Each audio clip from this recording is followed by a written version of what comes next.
Birthday पर आप क्या कहना चाहते हैं इन एडवांस प्रधानमंत्री को लेकर? अब देखिए आज जो हालात हैं तो उनका बर्थडे नहीं है, पूरे राष्ट्र का बर्थडे होगा। आप देखना किस तरह से मनाया जाता है, एक के बाद एक घटनाएं चली आ रही हैं उनकी। चांद पे चले गए, आप देखें लेटेस्ट ही G20 हो गया, अभी तो 5 दिन बाकी हैं, कुछ और बड़ा हो सकता है।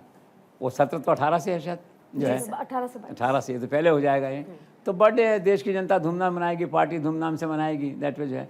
और एक प्राइड मोमेंट तो होता ही है, चाहे वो बर्थडे नहीं मनाते उस तरह से, लेकिन जनता तो मनाती है ना ये। तो हम सब इसी मीटिंग में आज उन्हें हैप्पी बर्थडे एडवांस में कहते हैं जी। हैप्पी बर्थडे श्री नरेंद्र मोदी, आप सबकी तरफ से जो है। बिल्कुल बिल्कुल sir. Sir, a lot has been discussed on Modi. My question is, how do you rate Narendra Modi as the Prime Minister of the country? एक नागरिक के नाते मैं महसूस करता हूँ अद्भुत, जिसे कहना चाहिए डिलीवरी, और जस्ट आउटस्टैंडिंग प्राइम मिनिस्टर। अगर एक लाइन में कहा जाए तो he is an outstanding prime minister. जब नेता के तौर पे काम कर रहे हैं तो नेता के तौर पे बेहतरीन काम कर रहे हैं, और जब भक्ति कर रहे हैं तो भक्ति में भी परफेक्टली लीन है। तो अब ये लगता है कि इस वक्त जिस तरह के हालात हैं उसमें ये नजर आता है कि प्रधानमंत्री नरेंद्र मोदी का ना पार्टी के भीतर और ना बाहर, देश में कहीं भी उनका कोई विकल्प नजर नहीं आता। क्या आप इससे सहमत हैं? एब्सोल्युटली, नरेंद्र मोदी का कोई विकल्प नहीं है। पार्टी के भीतर भी नहीं है, पार्टी के बाहर भी नहीं है। पार्टी के बाहर कौन है? राहुल गांधी, क्या विकल्प हैं आप सोचिए। ममता बनर्जी, क्या विकल्प हैं। अखिलेश, क्या विकल्प हैं। शरद पवार, क्या विकल्प है। नीतीश कुमार, क्या विकल्प है। वो तो आप देख रहे हैं वैसे टूटने वाले हैं नीतीश कुमार जो है। तो कोई विकल्प किसी तरह का नरेंद्र मोदी का यहाँ पे नहीं है। आप इसको मान लीजिए अच्छे से बात को कि नरेंद्र मोदी राष्ट्र का चेहरा है, नरेंद्र मोदी भारत की पहचान है, नरेंद्र मोदी भारत की गारंटी हैं, नरेंद्र मोदी भारत की धरती पर एक चमत्कार हैं। तो ऐसे में विकल्प का कोई विषय मुझे दिखाई नहीं देता दूर दूर तक। ये कोई 24-29 की बात नहीं हो रही है, अभी काफ़ी दूर तक अगर आप देखेंगे नरेंद्र मोदी का politically with in party and outside party कोई विकल्प मुझे दिखाई नहीं। नरेंद्र मोदी केवल महिला आरक्षण नहीं बल्कि संपूर्ण वुमेन एम्पावरमेंट के एक मसीहा के रूप में उभर के सामने आए हैं। कोशिश तो बहुत लोगों ने की थी, सफलता नहीं मिली, अंजाम तक नहीं पहुंचा सके। राजीव गांधी से मनमोहन सिंह तक सब ने प्रयास किए, लेकिन श्रेय मिला नरेंद्र मोदी को। अंजाम तक पहुंचाया नरेंद्र मोदी ने। 27 साल पुराने 27 सपने को 27 घंटों में साकार किया, वो नरेंद्र मोदी ने साकार किया। इसलिए आज देश की करोड़ों महिलाओं के मन में बसते हैं नरेंद्र मोदी। मोदी ने महिलाओं के लिए जो कुछ किया वो उनके सामने है। अब महिलाएं उनके लिए क्या करेंगी ये 2024 और 29 में ये देखना दिलचस्प होगा। एक दूसरा महत्वपूर्ण पहलू ये है कि नरेंद्र मोदी ने वुमेन एम्पावरमेंट के लिए जीवन में जो कुछ किया, जब जब किया, तो उनकी प्रेरणा का स्रोत उनकी माँ रही, स्वर्गीय माँ। उनकी माँ का अनुभव, उनके साथ बिताए गए पल, वो हमेशा उनके मार्गदर्शक का काम करते रहे। आपने चूल्हे की बात की, उन्होंने अपनी माँ को चूल्हा जलाते हुए देखा। आपने पानी की बात की तो उन्होंने हमेशा इस जल संग्रहण की बात की। नरेंद्र मोदी बार बार कहते हैं कि माँ ऐसा कहती थी। एक मंत्रालय उन्होंने अलग इसके लिए बनाया। शौचालय की बात की तो गांव में देखते थे महिलाएं शौचालय के बिना किस तरह जाती हैं और किस तरह से एम्बेरस फील करती हैं, वो सब उन्होंने देखा। तो वो जो उनका अनुभव था गुजरात का, गांव का, माँ के साथ का जो अनुभव था, वो प्रेरणा स्रोत रहा। और पूरे जीवन में नारी सशक्तिकरण के लिए जो कुछ उन्होंने किया, तो उनकी माँ का अनुभव जो है ना, एक मार्गदर्शक का काम उनके लिए हमेशा करता रहा। और दूसरी बात यह है कि नरेंद्र मोदी ने हमेशा नारी के बंधन को तोड़ने की कोशिश की। उन्होंने कहा कि जो डिसीजन मेकिंग प्रोसेस है पॉलिसी लेवल पे, नीति निर्धारण पे, उसे महिलाओं की भागीदारी होनी चाहिए। और उन्होंने उसके लिए ये भी कहा कि महिलाएं सरकार में बैठ करके, सरकार का हिस्सा बन के समाज में बदलाव लाएं, देश में बदलाव लाएं। और ये बिल उसी का एक प्रतीक है।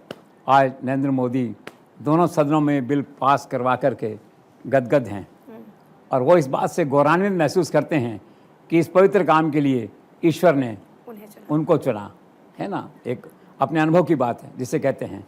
और दूसरी ओर क्या है कि पॉलिटिकली अगर आप देखें इस तरह का, तो ये ब्रह्मास्त्र है नरेंद्र मोदी का, जिसने पक्षी एकता का जो चक्रव्यूह था उसको तार तार कर दिया है। तो कुल मिला के एक बहुत ज़बरदस्त मूव है, सामाजिक मूव है, पॉलिटिकल मूव है जिसे हम कह सकते हैं। और अगर आप आगे बढ़ के इसको देखें तो पूरी की पूरी पार्टी आज जो है नरेंद्र मोदी के बिल्कुल टोटल कमांड और कंट्रोल में है, नतमस्तक होकर खड़ी है। सरकार भी, पार्टी भी। अभी दृश्य देखा मैंने कुछ दिनों पहले कि नरेंद्र मोदी पूरी टीम के साथ चल रहे हैं साथ में अमित शाह चल रहे हैं, नड्डा जी चल रहे हैं, राजनाथ सिंह चल रहे हैं, गडकरी चल रहे हैं। ऐसा लगा एक सूत्र में भाजपा को पहली बार ऐसे बंधे हुए चित्र मैंने देखा और नरेंद्र मोदी का नेतृत्व देखा तो सलाम करने की इच्छा हुई। सर, मंदिर उद्घाटन समारोह के दौरान प्रधानमंत्री मोदी की वेशभूषा और बॉडी लैंग्वेज के बारे में आप क्या कुछ कहना चाहेंगे? वो तो देखो उनका परफेक्शन है, चाहे वेशभूषा हो चाहे बॉडी लैंग्वेज हो। वो जिस रोल को जीते हैं उस रोल को तो जो असली व्यक्ति होता है, पुजारी हो, वो भी उस रोल को वैसे नहीं जी सकता। अब आप देखिए वेशभूषा की बात आप करते हैं तो आप देखिए बिल्कुल वहाँ के गुलाबी रंग के पत्थर थे, तो गुलाबी रंग के हल्के हल्के वस्त्र पहन के आप चल रहे हैं। और दूसरी उनकी ड्रेस देखिए आप, वहाँ वो जब चल रहे थे वहाँ पे राष्ट्राध्यक्ष के साथ, तो कहना मुश्किल था कि हिंदू राष्ट्र के प्रधानमंत्री हैं कि किसी अरब देश के प्रधानमंत्री हैं। वेशभूषा उनकी इस तरह से, मैंने कहा ना नरेंद्र मोदी की खासियत क्या है, जो जाते हैं उस असली को चुरा लेते हैं। अब इस बार इतने अच्छे उन्होंने मुस्लिम ड्रेस इस तरह की पहनी, शेरवानी और इस तरह का पहना कि वो सोचते होंगे अरब वाले कि यार ये सुंदर लग रहे हैं कि मैं सुंदर लग रहा हूँ इस ड्रेस के अंदर जो है। तो है एक उनकी है, जिससे कहना चाहिए एक आवेदन है ईश्वर का उनको जो है। और दूसरा आपने उसके लिए कहा बॉडी लैंग्वेज की, तो आत्मविश्वास से भरे हुए वो तो कहते हैं ना कि गारंटी को पूरी करने की गारंटी मैं दूंगा। आप सोचिए किसी ने सोचा है कि ये गारंटी से कोई शब्द है क्या विधान में? नहीं है। उन्होंने उसको ढूंढ लिया, आविष्कार कर लिया उसका, गारंटी मैं पूरी करूंगा। तो इतने कमांड में थे वहाँ जो लोकल मिनिस्टर्स थे, कैसे कंधे पर उनके हाथ रखते, कैसे चल रहे थे और ऐसे लग रहे थे कि मंदिर मेरा है इंडिया में, तुम गेस्ट हो, मैं तुम्हें दिखाने आया हूँ। बात का भाव जो था, और ऐसा कॉन्फिडेंस था, ऐसा लगता था कि एक एक पत्थर एक एक ईंट उनका देखा हुआ, ऐसे बता रहे थे, देख रहे थे, ऐसा लग रहा था उल्टा लग रहा था। मतलब ये तो लग रहे थे होस्ट जिसे कहिए, वो लग रहे थे गेस्ट सामने वाले जो है। ये है इन एक्सपर्टाइज है इनका ह्यूमन रिलेशनशिप का, और परफेक्शन है हर काम के अंदर करने का जो है। सर, आप आकर्षण का जिक्र कर रहे हैं तो हमने देखा कि पीएम मोदी को लेकर बड़ा क्रेज नजर आता है। जब जब विदेश की धरती पर वो जाते हैं, वहां पर मौजूद जो भारतीय हैं उनमें एक अलग एक्साइटमेंट नजर आता है। ऐसा क्रेज क्यों है? देखिए क्रेज नहीं, एक तरह से मैंने पहले भी कहा था, पागलपन है एक तरह से। लोग टूट पड़ते हैं उन्हें देखने के लिए, सुनने के लिए, लाखों की संख्या में इकट्ठे होते हैं। अमेरिका में देखा आपने कितने लोग इकट्ठे हुए, ऑस्ट्रेलिया में देखा हज़ारों की संख्या में लोग वहाँ पे इकट्ठे हुए। आश्चर्य की बात है कि इतना ग्लैमर, इतना क्रेज़ विदेश में बैठे भारतीय के मन में कैसा है। और मुझे ऐसा लगता है कि आज संसार के सारे देशों में जहाँ जहाँ एनआरआईज रहते हैं, वो इंतज़ार करते होंगे कि मोदी हमारे यहाँ कब आए, प्रधानमंत्री हमारे यहाँ कब आएंगे। ऐसा ग्लैमर है, ऐसा क्रेज़ है, इसकी कोई व्याख्या नहीं हो सकती, इसे डिफ़ाइन नहीं किया जा सकता, लेकिन बहुत ज़बरदस्त है।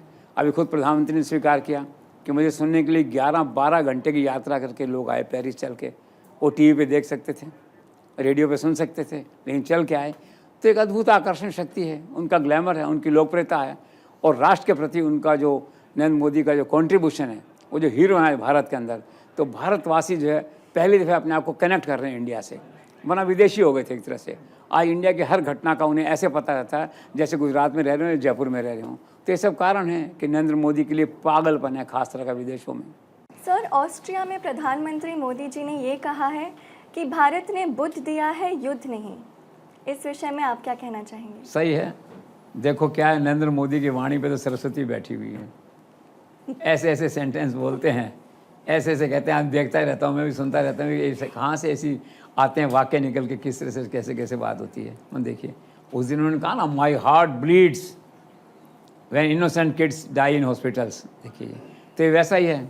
ऑस्ट्रिया में गए, भारतीय वहाँ सम्मेलन था, सम्मान किया था, 31,000 भारतीय वहाँ पे रहते हैं, 100-200 लोग पढ़ने भी गए हैं वहाँ पे जाए। तो उन्होंने कहा युद्ध के, उनका तो बेसिक ये प्रिंसिपल है ही ना कि by peace, we may agree disagree but still dialogue should continue. तो उन्होंने कहा शांति और समृद्धि का देश है भारत, और हमारा यहाँ जो बुद्ध जो आपने कहा वो है, ये युद्ध का देश नहीं यहाँ पे, ये कहा। और फिर उन्होंने ये भी कहा वहाँ के लोगों से कि भी सरकारों से देश नहीं बन सकते, आपसे नहीं हो सकता, जनता की भागीदारी ज़रूरी है, जनता की भागीदारी होनी चाहिए जो है।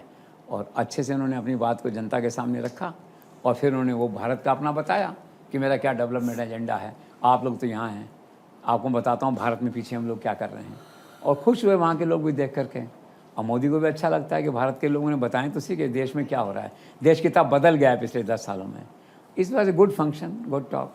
सर, एक बड़े ब्रिटिश पॉलिटिशियन ने लिखा है कि India can be the perfect peace maker in Ukraine. क्या आप इस आकलन से सहमत हैं? ऑफ कोर्स, हर आदमी सहमत है इससे। तो पीटर है वो जिन्होंने लिखा है, और उसने कहा कि it's an opportunity and time for Narendra Modi to redefine its national interest and to play a global leadership. कितनी बड़ी बात है, विदेश के लोग, ब्रिटेन के लोग नरेंद्र मोदी के बारे में लिख रहे हैं। तो मैंने कहा ना, एक पूरे संसार में ही इस बात पे आम सहमति है कि संसार में शांति होनी चाहिए, यूक्रेन रशिया का वॉर बंद होना चाहिए, और इसमें जो नरेंद्र मोदी प्रयास कर रहे हैं उसके लिए उनकी सराहना की जानी चाहिए। तो एज ए एंकर जब आप पार्लियामेंट जाएंगी 2-4 साल बाद, जो है इतनी महिलाएं दिखेंगी तो कैसा लगेगा? सर वाकई ये तो अपने आप में मतलब बहुत गर्व वाली बात हो जाती है। अगर कभी ऐसा मौका मिलता है तो मुझे नहीं लगता कि मतलब उस समय कुछ और भी दूसरी खुशी होगी जब इतनी सारी महिलाएं होंगी, और मैं खुद जब महिला हूं तो सबसे बड़ी खुशी यही होगी। और सर, प्रधानमंत्री मोदी का मुझे वो 2019 का जो भाषण है वो याद है, जब प्रधानमंत्री मोदी ने कहा था कि वोट में पुरुषों से ज़्यादा महिलाओं की भागीदारी होनी चाहिए, और प्रधानमंत्री मोदी की बात को कोई टाल नहीं सकता, हुआ भी वही। और गुजरात की अगर हम बात करें, वहाँ पर भी यही हुआ। प्रधानमंत्री की मोदी की जो बात है वो मान लो पत्थर की लकीर है, कोई इसे टाल नहीं सकता। सर 2029 के चुनाव में क्या Narendra Modi one nation one election का फॉर्मूला लागू करवा देंगे? आई थिंक 100% पूरी तैयारी हो चुकी है। पूर्व राष्ट्रपति की अध्यक्षता में कमेटी बनी थी, अपनी रिपोर्ट राष्ट्रपति को सौंप आए हैं, सब कुछ हो गया है। अब केवल प्रोसीजरल, कॉन्स्टिट्यूशनल तो कोई प्रॉब्लम है नहीं, एडमिनिस्ट्रेटिव है। लोकसभा में पारित हो ही जाएगा, कोई इसमें इशू नहीं है। पार्लियामेंट में मतलब दोनों जगह जो है कोई दिक्कत नहीं आएगी, और है दिक्कत हो वो तो अमित शाह बैठे हैं, उसमें कोई इशू नहीं है। और अच्छी बात है, एक अच्छे काम के लिए हो रहा है, दैट वे जो है तो हो जाएगा वहाँ पे। अब वो खाली प्रोसीजरल उनको वर्क करना है कि कितनी EVM मशीनें चाहिए आपको, उसमें कितना स्टाफ चाहिए, कितने पैरामिलिट्री फोर्सेस चाहिए, कितना स्टाफ चाहिए, ये चीज़ें होंगी।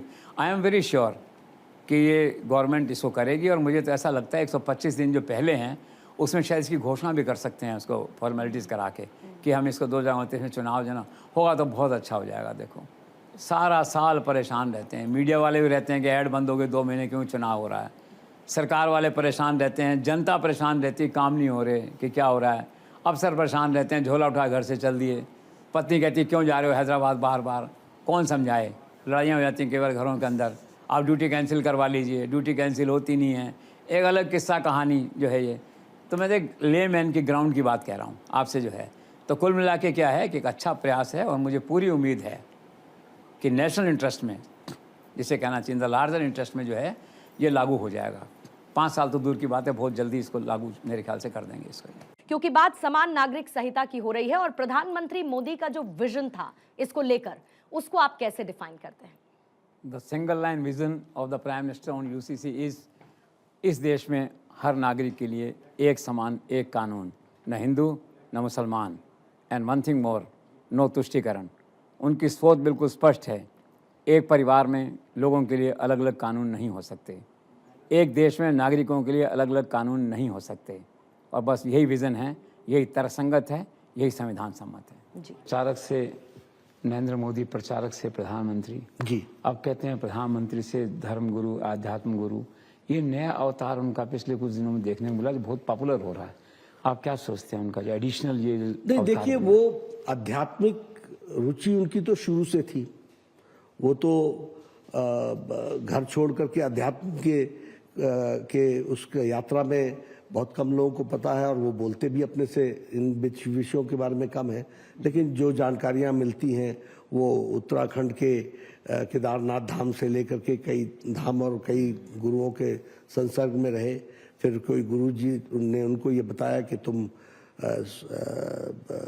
संन्यास लेने के लिए नहीं हो, बल्कि तुम समाज को परिवर्तन करने के लिए अपने आप को लगाओ और समाज में काम करो, और वही तुम्हारे लिए तपस्या है। ऐसा करके उन्होंने कहा था। तो वो वापस आकर के उन्होंने, वो बाद में प्रचारक बन गए, और प्रचारक बन करके उन्होंने काम किया। फिर उनको राजनीतिक क्षेत्र मिला, फिर उन्होंने राजनीतिक क्षेत्र में काम को आगे बढ़ाया, और तीव्र गति से वो बढ़ाते चले गए, उसको वो तीव्र गति से आगे ले गए उस राजनीतिक दृष्टि से। जहाँ तक, इसलिए अध्यात्मवाद तो उनमें बसा हुआ है।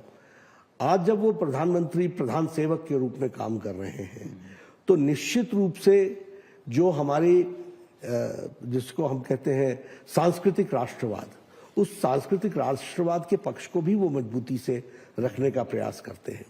और क्या हुआ कि इस देश में सेक्युलरिज्म की गलत धारणाएं का मतलब ये बन गया कि सरकार, हमारी संस्कृति की रक्षा करना ये सरकार का काम नहीं है, और ऐसा है नहीं। संस्कृति की रक्षा करना भी हमारा काम है, और सांस्कृतिक दृष्टि से भी उसको आगे बढ़ाना हमारा काम है। तो जो भी हमारी धरोहर है वहाँ लाखों श्रद्धालु आते हैं, वहाँ की व्यवस्थाएं अच्छी हों, वहाँ की व्यवस्थाएं उचित हों, उनको आगे बढ़ाया जाए, इन सब चीज़ों में उनका विशेष रुचि रहती है। तो शायद उसको लोगों ने धर्मगुरु के रूप में देखा होगा, या लेकिन वो राजनीति में भी रहते हुए एक तपस्वी के रूप में उन्होंने काम किया है, इसमें कोई दो राय नहीं। नरेंद्र मोदी प्रधानमंत्री पद को काफी पीछे छोड़ चुके हैं और एक नया अवतार धारण कर चुके हैं।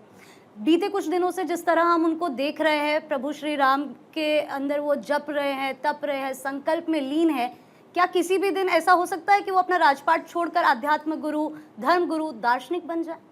देखो, इस संभावना से इनकार नहीं किया जा सकता है। तो एक्सेप्शनल, लेकिन संभावना रहती है। कारण क्या है? उनका ट्रैक रिकॉर्ड इस तरह का है कि वो सबको छोड़ के पहाड़ों में चले जाते हैं। पहले 3 साल के लिए पहाड़ पे चले गए थे। आप देखते हैं उनका मन एक्चुअली में केदारनाथ, बद्रीनाथ, उधर उज्जैन में, महाकाल में, इन सब में, काशी कॉरिडोर में, इन सब में बसता। और देखिए राम में वहाँ बस गए हैं जाके जो है। तो बेसिकली क्या, वो साधु हैं, बेसिकली फ़कीर है। उनको मोह नहीं है सत्ता का। सत्ता कहते हैं मेरे लिए राष्ट्र सेवा का एक माध्यम है, जनता की सेवा का एक माध्यम है। तो अच्छा चल रहा है अभी, लेकिन जिस दिन ये राम भक्ति उनको प्रिवेल कर गई, और प्रिवेल कर गई जिसे कहते हैं, या डोमिनेट कर गई, वैसा फैसला भी ले सकते हैं। एक दिन अचानक वन फाइन मॉर्निंग वो बुला सकते हैं अमित शाह को, पीके अमित शाह को, और कह सकते हैं भी मैं सत्य की खोज में जा रहा हूँ, मुझे ढूंढने मत आना, और चल देंगे झोला उठा करके वहाँ से जो है। इनकार नहीं कर सकते। और फिर आप लोक कथाएँ सुनेंगे जो आज सुभाष चंद्र बोस के लिए सुनते हैं ना। कलकत्ता में आदमी कहता है कल मेरे को व्यक्ति दिखा जो सुभाष चंद्र बोस जैसा था। फिर बिहार से एक व्यक्ति कहता है वो व्यक्ति दिखा वैसा था। अगर नरेंद्र मोदी चले गए तो सारा राष्ट्र उनको ढूंढेगा, और फिर लोक कथाएँ आएंगी। कोई आदमी बंगाल से कहेगा, कोई बिहार से कहेगा, कोई राजस्थान से कहेगा, एक व्यक्ति दिखा मुझे कल मंदिर में, वो नरेंद्र मोदी जैसा था। तो लोक कथाएँ ये चलेंगी इस तरह की। तो मैं इस संभावना से इनकार नहीं करता। और दूसरा क्या होगा, ये तो एक संभावना है जीवन में, केवल 1% की संभावना है इस बात की। और दूसरा इसका पहलू ये है, वो चक्रवर्ती सम्राट के मोड में आ गए हैं। इसमें आप देखते हैं चक्रवर्ती सम्राट की तरह 100 साल राज करेंगे। वो पहले ही कह चुके हैं 2047 का मेरा विजन लागू करना है मुझे। क्या पता ईश्वर के नियति में ये लिखा है कि 2047 से नरेंद्र मोदी 100 वर्ष के होकर इस देश को मार्गदर्शन दें, लीडरशिप दें और अपने विजन को लागू करें। लेकिन जो संभावना आपने बताई है उसका 1% हमेशा मैं साथ लेके चलता हूँ। तो कुछ लोगों का ये कहना है कि पार्टी और सरकार में एक कांच का बर्तन है मोदी, इसे अच्छे से रखिए वरना एक बार टूट गया तो जुड़ नहीं पाएगा। आखिर क्यों कहते हैं लोग ऐसा? क्या आरएसएस और बीजेपी में कोई परेशानी है? वेल सेट, आपने सारी बात को समाप्त कर दिया। मैं भी इस बात को ये कहता हूँ कि उन्हें इरिटेट मत करो छोटी छोटी बातों से। और कोई डिफरेंसेज हैं, आपने फ्री हैंड दिया हुआ है उनको। फ्री हैंड चाहिए रिजल्ट ओरिएंटेशन के लिए। नरेंद्र मोदी, अमित शाह तभी इतना कर पाए हैं कि उनको फ्री हैंड था, उनके पेरेंट इंस्टीट्यूशन से फ्री हैंड था, सहयोगियों का फ्री हैंड था, चीफ मिनिस्टर्स का भी एक कमिटमेंट था, उनके साथ आस्था थी उनकी, तभी वो इतना कर पाए हैं। और वो क्या है कि अपनी किस्म के व्यक्ति हैं नरेंद्र मोदी। किसी दिन इरिटेट हो गए तो झोला लेके चले जाएंगे हिमाचल में वापस। वो तो अध्यात्मवाद के मूड में रहते हैं। पहले एक बार चले गए थे 3 साल पहाड़ों में। वो तो फ़कीर हैं बाई नेचर। मैंने पहले भी एक बार कहा था सुबह 4 बजे चले जाएंगे अमित शाह को राजकाज सौंप के, मैं जा रहा हूँ, ढूंढना मत। और हिमाचल में चले जाएंगे जो है, कहीं और पहाड़ में चले जाएंगे। वो तो सचमुच में आध्यात्मिक व्यक्ति हैं जो बाई चांस ईश्वर ने उन्हें दायित्व सौंपा है शासन करने का, देश को चलाने का, चला रहे हैं। उनकी व्यक्तिगत रुचि मैं नहीं समझता वो शासन चलाने में उस तरह की। ठीक है, जिम्मेदारी भगवान ने दी है, मैंडेट दिया है, नीति ने कहा तो मैं चलाऊँगा इसको अच्छे से जो है। इसलिए बार बार ये कहता हूँ इरिटेट मत करो उनको। एक दिन चले गए तो फिर तुम यही कहोगे जैसे मैंने कहा राम लौटे, फिर कहोगे नंद। फिर उनको ऐसे ही देखेंगे लोग जैसे सुभाष चंद्र बोस को ढूंढा करते हैं। फिर कभी खबर आएगी, फिर पूर्णिमा कहेगी कि सर आज खबर आई है कलकत्ता में नरेंद्र मोदी जैसा एक व्यक्ति दिखा मुझे। सारे राष्ट्र में जिज्ञासा हो, फिर लोग ढूंढने जाएंगे उसको। तो भाई ऐसे हालात मत करो। एक राष्ट्र का नेतृत्व है, उसको नमस्कार करो, उसको नैतिक समर्थन दो और उसको आगे बढ़ाओ। I am not a spokes person of them. लेकिन जो वास्तविकता है इंडिपेंडेंट, आज क्यों विपक्ष तो देखो बड़ा मुश्किल है सरकार का चलाना करना, जिसे हम चर्चा करेंगे आगे जा कर के। तो इसमें यही है, कांच का बर्तन मैं मान लेता हूँ। Good sentence you exercise. देखो, इस संभावना से इनकार नहीं किया जा सकता है। तो एक्सेप्शनल, लेकिन संभावना रहती है। कारण क्या है, उनका ट्रैक रिकॉर्ड इस तरह का है कि वो सबको छोड़ के पहाड़ों में चले जाते हैं। पहले 3 साल के लिए पहाड़ पे चले गए थे। आप देखते हैं उनका मन एक्चुअली में केदारनाथ, बद्रीनाथ, उधर उज्जैन में, महाकाल में, इन सब में, काशी कॉरिडोर में, इन सब में बसता। और देखिए राम में वहाँ बस गए हैं जाके जो है। तो बेसिकली क्या, वो साधु हैं, बेसिकली फ़कीर हैं। उनको मोह नहीं है सत्ता का। सत्ता कहते हैं मेरे लिए राष्ट्र सेवा का एक माध्यम है, जनता की सेवा का एक माध्यम है। तो तो अच्छा चल रहा है अभी। लेकिन जिस दिन ये राम भक्ति उनको प्रिवेल कर गई, और प्रिवेल कर गई जिसे कहते हैं, या डोमिनेट कर गई, वो ऐसा फैसला भी ले सकते हैं। एक दिन अचानक वन फाइन मॉर्निंग वो बुला सकते हैं अमित शाह को, ठीक है, अमित शाह को, और कह सकते हैं भी मैं सत्य की खोज में जा रहा हूँ, मुझे ढूंढने मत आना, और चल देंगे झोला उठा करके वहाँ से, जो है इनकार नहीं कर सकते। और फिर आप लोक कथाएँ सुनेंगे जो आज सुभाष चंद्र बोस के लिए सुनते हैं ना। कलकत्ता में आदमी कहता है कल मेरे को व्यक्ति दिखा जो सुभाष चंद्र बोस जैसा था, फिर बिहार से एक व्यक्ति कहता है वो व्यक्ति दिखा वैसा था। अगर नरेंद्र मोदी चले गए तो सारा राष्ट्र उनको ढूंढेगा, और फिर लोक कथाएँ आएंगी। कोई आदमी बंगाल से कहेगा, कोई बिहार से कहेगा, कोई राजस्थान से कहेगा, एक व्यक्ति दिखा मुझे कल मंदिर में, वो नरेंद्र मोदी जैसा था। तो लोक कथाएँ ये चलेंगी इस तरह की। तो मैं इस संभावना से इनकार नहीं करता। और दूसरा क्या होगा, ये तो एक संभावना है जीवन में, केवल 1% की संभावना है इस बात की। और दूसरा इसका पहलू ये है, वो चक्रवर्ती सम्राट के मोड में आ गए हैं इसमें। आप देखते हैं चक्रवर्ती सम्राट की तरह 100 साल राज करेंगे। वो पहले ही कह चुके हैं 2047 का मेरा विजन लागू करना है मुझे। क्या पता ईश्वर के नियति में ये लिखा है कि 2047 से नरेंद्र मोदी 100 वर्ष के होकर इस देश को मार्गदर्शन दें, लीडरशिप दें और अपने विजन को लागू करें। लेकिन जो संभावना आपने बताई है उसके 1% हमेशा मैं साथ लेके चलता हूँ उसका। सर, नरेंद्र मोदी के कुछ प्रशंसकों का ये मानना है कि राजा जनक और नरेंद्र मोदी की कार्यशैली में काफ़ी समानताएं दिखाई देती है। क्या आपने इस बारे में कभी सोचा है? मैंने सोचा तो नहीं, लेकिन मुझे सुनने में अच्छा लग रहा है एक तरह से, क्योंकि भक्ति हो तो ऐसी, श्रद्धा हो तो ऐसी, जिसे कहते हैं कि एक भक्त उनके बारे में ऐसा सोच रहा है, अच्छा विचार है। और राजा जनक का तो यही था कि सत्ता में रहते सत्ता से लगाव नहीं था, मोह नहीं था किसी चीज़ का, और रात को 12 बजे उठ के जनता के देखने चल देते थे। पब्लिक कनेक्ट जिसे कहते हैं उनका बड़ा स्ट्रॉन्ग था। तो उस तरह हम कह सकते हैं राजा जनक की मुद्रा में जो है इस 21वीं सदी में जो है अच्छा विचार है, किसी ने सोचा है तो भी सुनने में अच्छा लगता है। सर, आर्मी में मोदी इतने लोकप्रिय कैसे हैं? हाँ, ये मैंने भी कई बार सोचा, और कई बार मुझे ऐसा लगा कि अब इनका नाम प्रधानमंत्री नरेंद्र मोदी नहीं है, इनका नाम जनरल मोदी है। जनरल नरेंद्र मोदी। वो आर्मी के ड्रेस में इतने सूट करते हैं, इतने सूट करते हैं कि मुझे लगा कि दूसरे देशों में 30-30 वर्ष तक जो शासन करते हैं ना, पॉपुलर मिलिट्री मैन जो शासन करते हैं जिस तरह से, वो रूप मुझे उनका उसमें दिखाई दिया एक दर्शक के नाते। आप देखिए, और इतने खूबसूरत लग रहे थे उस ड्रेस के अंदर, ऐसा लगा कि हाँ prime minister and army chief दोनों यही हैं एक तरह से जो है। तो आर्मी में उनके फिदा हैं लोग, उनके यहाँ जाते हैं वहाँ जाते हैं। अब आदित्य क्या मुस्कुरा रही है, मेरी बात के अर्थ निकालेंगे तो मेरी बात के अर्थ नहीं निकालो 30 साल वाले, ठीक है ना। मैंने तो एक बात का भाव कहा है आपसे कि इतने सुंदर लगते हैं उस ड्रेस के अंदर। मैं छापता हूँ फर्स्ट इंडिया में, देखता हूँ फोटो के अंदर, वो लगता है असली चीफ तो यही हैं, वो नकली हैं बाकी सब। वो ड्रेस इनको सूट करती है ज़्यादा। वो पहले भी कह चुके हैं कि मैं वो ड्रेस पहनूंगा मेरे बदन को सूट करती है जो। तो आर्मी की ड्रेस कितनी सूट करती है आप देखिए ना, हरे रंग की ड्रेस में कितना किस तरह से है। और हर होली दिवाली हर जगह पहुँच जाते हैं वो वहाँ पर जो है, तो दैट वे पॉपुलर हैं। और अभी देखिए एक जनरल का मैंने ट्वीट पढ़ा, ये किसी ने भेजा जो है, उसने कहा कि we had everything in this country, money, resources, skills, but we never had a courageous leader like Narendra Modi. ये है आर्मी की फीलिंग, आप समझ रहे हैं। लेकिन एक बात ज़रूर कहूँगा मैं, अग्निवीर जो आया है इससे 5% का डेंट लगा हमें से मतलब नरेंद्र मोदी कैंप या जो सिस्टम है सरकार का 5% लगा, क्योंकि कई लोगों ने इसको अलग ढंग से प्रोजेक्ट किया फील्ड के अंदर, जहाँ ज़्यादातर की सैनिक भर्ती होते थे। तो कल मैं पूना गया था, तो एक आर्मी अफसर की लड़की से एक शो में मैं मिला, तो मैंने यही कहा नरेंद्र मोदी आ रहे हैं, तो उन्होंने कहा हाँ है, लेकिन थोड़ा सा वोट तो दिया हमने, लेकिन थोड़ा सा मन में ये कि अग्निवीर से है ना, थोड़ा सा ये वहाँ के गांव में लड़कों की शादी में दिक्कत आ रही है थोड़ा सा। अब देखो इतने बड़े काम आप करेंगे छोटे छोटे, तो उसके ऑफशूट्स तो होंगे ही, दैट वे जो है। लेकिन अग्निवीर को रिव्यू करने की आवश्यकता है, इसको और पॉपुलर करने की आवश्यकता है। चाहे किसी के मन में कोई ग्रीवांसेस, तो ग्रीवांसेस को सरकार सॉर्ट आउट करे, सरकार एड्रेस करे, रिड्रेसल करे उसका जो है। बाकी आपके सवाल का जवाब मैंने दे दिया, is very popular in army and excuse me here more popular than their general in army. Sir, आपको क्या लगता है कि G20 की इतनी सफलता के बाद अब नरेंद्र मोदी नोबेल पुरस्कार के लिए हकदार हो गए हैं? बिल्कुल हकदार हो गए, बस यही बचा है उनके लिए, देखा जाए तो सब कुछ हो गया है।